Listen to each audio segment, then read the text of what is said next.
Bu videoni kofeni ko'p iste'mol qiluvchi va sevuvchi birodaringizga yuborib qo'yishni tavsiya qilamiz. Shunday bir xususiyati borki, bu organizmda peshobni juda ham ko'p haydaydi.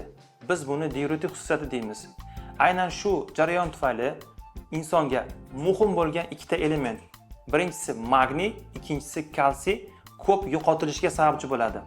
Bilamizki, magniy organizmda stresslarni yenguvchi hamda insonga energiya beruvchi mikroelementlardan biri hisoblanadi.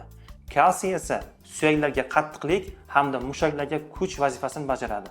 Endi ko'p kofe iste'mol qiluvchi insonlar aynan shu ikki elementdan mahrum bo'lish bilan birga energiyadan, kuchdan hamda stresslarga moyilligi oshib ketib qolishi mumkin.